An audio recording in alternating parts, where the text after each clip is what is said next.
Hi friends, welcome back to ஆரோக்கியம் சமையல். எல்லாருக்கும் வணக்கங்க.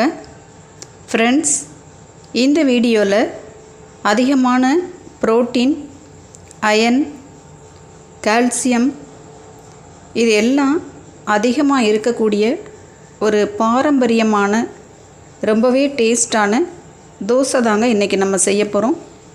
எலும்பை வலுவாக்கக்கூடிய கருப்பு உளுந்து தோசை எப்படி செய்கிறது அப்படின்னு இந்த வீடியோவில் பார்க்கலாங்க. இப்போ வாங்க வீடியோக்குள்ளே போய் ரெசிபி எப்படின்னு பார்ப்போம். வெல்கம் டு ஆரோக்கியம் சமையல்.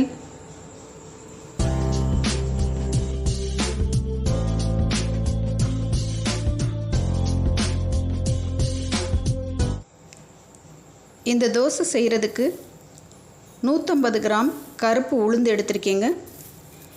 இந்த உளுந்துலையே உடைக்காமல் உருட்டு உளுந்து இருக்குது, அதுவும் நம்ம சேர்த்துக்கலாம். இப்போ இதை நான் ஏற்கனவே க்ளீன் பண்ணி வச்சுருக்கேங்க. மிக்ஸி ஜாரில் போட்டு மாவாக அரைச்சி எடுத்துகிட்டு வந்துக்கலாம். இந்த கருப்பு உளுந்தில் நமக்கு தெரியாமல் ஏகப்பட்ட நன்மைகள் இருக்குங்க. அதனால் எப்போ எல்லாம் இதை சாப்பிட்றதுக்கு வாய்ப்பு கிடைக்குதோ கண்டிப்பாக சேர்த்துக்கங்க, ரொம்பவே நல்லது. இப்போ உளுந்த மாவை அரைச்சி எடுத்துகிட்டு வந்தாச்சுங்க. இது இருக்கட்டும். அடுத்ததான் 2 உருளைக்கிழங்கு இந்த மாதிரி மீடியமான சைஸில் எடுத்து அவிச்சு உரிச்சிட்டு இதை அப்படியே துருவி வச்சுக்கலாம்.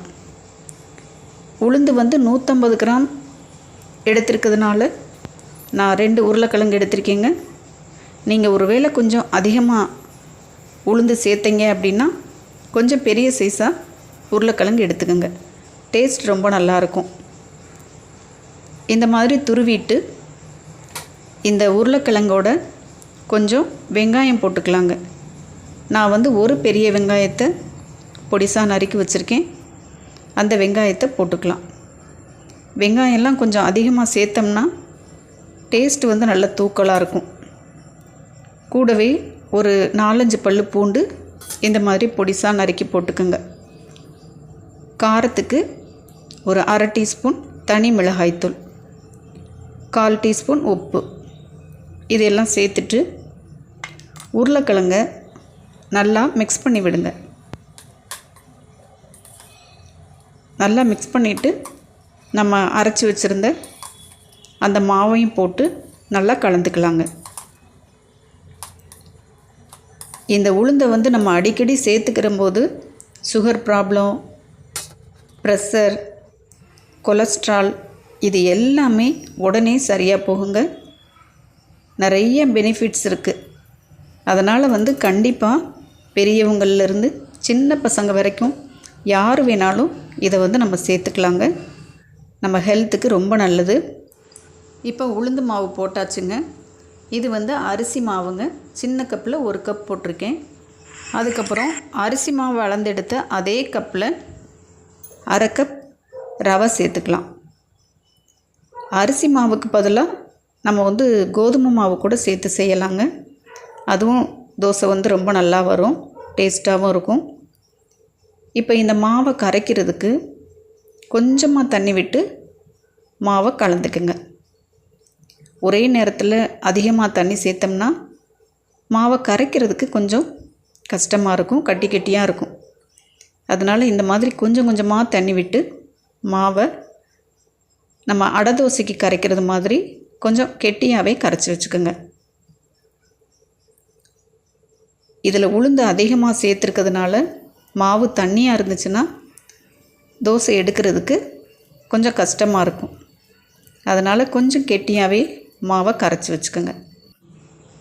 இப்போ மாவுக்கு தேவையான அளவு உப்பு போட்டுக்கலாங்க. உருளைக்கிழங்குக்கு ஏற்கனவே ஒரு 1/4 டீஸ்பூன் உப்பு போட்டிருக்கோம்.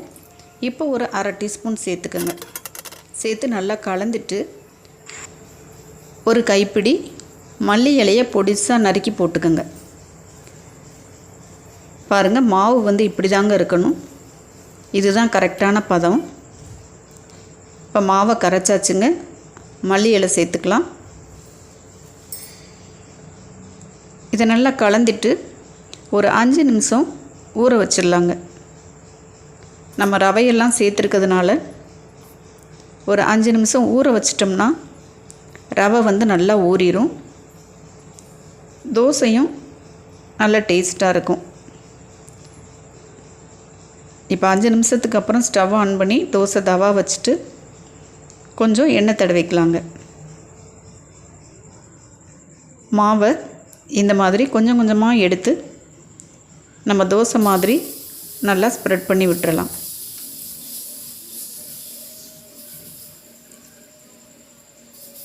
அதுக்கப்புறம் மேலே கொஞ்சம் லைட்டாக எண்ணெய் தெளித்து விட்டுட்டு தோசையை திருப்பி போட்டுடலாங்க.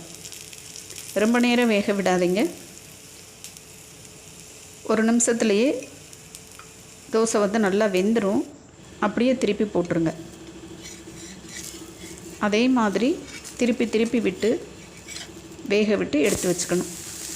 இல்லைன்னா மாவு வந்து கொஞ்சம் திக்காக இருக்கிறதுனால தோசை வேகிறதுக்கு கொஞ்சம் டைம் ஆகும். அதனால் இந்த மாதிரி கரண்டியை வச்சு நல்லா ப்ரெஸ் பண்ணிவிட்டு அதுக்கப்புறமா எடுத்திங்கன்னா நல்லா மொறு மொறுன்னு ஒரு சுவையான ஹெல்தியான தோசை நமக்கு வீட்டில் ரெடி ஆயிரும். இந்த தோசைக்கு கார சட்னி வச்சு சாப்பிட்டிங்கன்னா ரொம்பவே டேஸ்ட்டாக இருக்குங்க. அதே மாதிரி தேங்காய் சட்னியும் ஒரு சூப்பரான காம்பினேஷனாக இருக்கும். இப்போ எல்லா மாவையும் தோசை ஊற்றி எடுத்தாச்சுங்க. இந்த தோசையோட நான் வந்து இன்றைக்கி சில்லி சாஸ் வச்சு தான் சாப்பிட போகிறேன். இந்த சில்லி சாஸ் உங்களுக்கு வேண்டாம் அப்படின்னா ஸ்கிப் பண்ணிவிட்டு சட்னி வச்சு சாப்பிடுங்க. சூப்பராக இருக்குங்க. குழந்தைங்களுக்கெலாம் இந்த மாதிரி நீங்கள் செஞ்சு கொடுத்தீங்கன்னா கண்டிப்பாக வேண்டான்னு சொல்ல மாட்டாங்க. நம்ம எல்லாருமே நார்மலாக கருப்பு உளுந்தை வந்து களி கிண்டி சாப்பிடுவோம். அப்படி இல்லைன்னா கூழ் மாதிரி செஞ்சு சாப்பிடுவோம். அந்த மாதிரி நம்ம செஞ்சு கொடுக்கும்போது ஒரு சிலருக்கு வந்து பிடிக்காது. குழந்தைங்களுக்கெல்லாம் கண்டிப்பாக பிடிக்காது. நம்ம இந்த மாதிரி தோசை மாதிரி செஞ்சு கொடுக்கும்போது ரொம்பவே விரும்பி சாப்பிடுவாங்க. அவங்களோட ஹெல்த்துக்கும் ரொம்ப ரொம்ப நல்லதுங்க. கண்டிப்பாக இதை செஞ்சு பாருங்கள் ஃப்ரெண்ட்ஸ். செஞ்சு பார்த்துட்டு எப்படி இருந்துச்சுன்னு கமெண்ட்டில் சொல்லுங்கள். இந்த வீடியோ உங்களுக்கு பிடிச்சிருந்தா வீடியோக்கு ஒரு லைக் கொடுத்துக்கோங்க ஃப்ரெண்ட்ஸ். இது ஆரோக்கியம் சமையல். நான் உங்கள் கவிதா. ஆரோக்கியமாக சமைக்கலாம், ஆசைதீர சாப்பிட்லாம். நான் இன்னொரு சூப்பரான வீடியோவில் உங்களை வந்து மீட் பண்ணுறேன் ஃப்ரெண்ட்ஸ். தேங்க்ஸ் ஃபார் வாட்சிங். Thank you friends.